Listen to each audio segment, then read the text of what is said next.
এখানে আমি কিছু বড় বড় চিংড়ি মাছ নিয়ে নিয়েছি, যেগুলো অলরেডি ডিভেন করা আর শেলাফ। এটাকে আমি ম্যারিনেট করব এই ইনগ্রিডিয়েন্টস গুলো দিয়ে। আর হচ্ছে লাগছে onion powder, crushed red pepper, paprika, salt আর জিঞ্জার গার্লিক পেস্ট।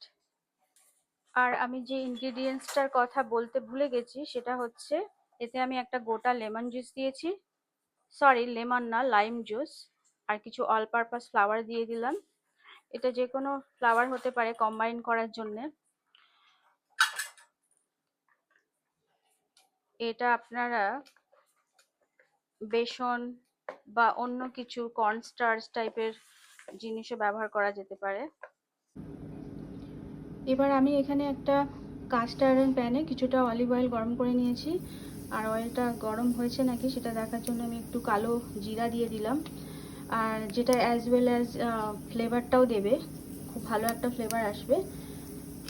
তো আমি আমার ম্যারিনেট করা শ্রিম্পগুলো একে একে দিয়ে দিচ্ছি।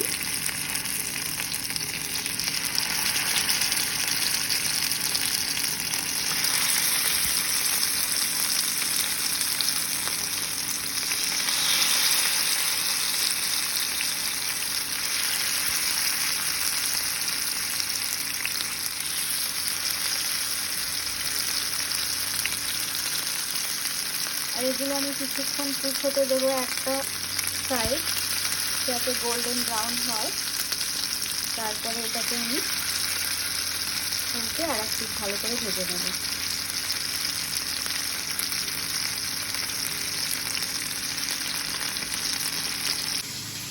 এই যে আমার তৈরি হয়ে গেল সিম্পল চিংড়ি মাছের রেসিপিটা।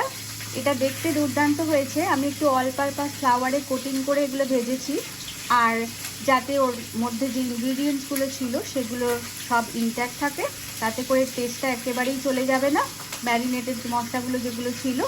আর এটা যে কোনো কিছুর সাথে সার্ভ করা যেতে পারে, চিলি গার্লিক সস বা সয়া সস, যার যেমন পছন্দ।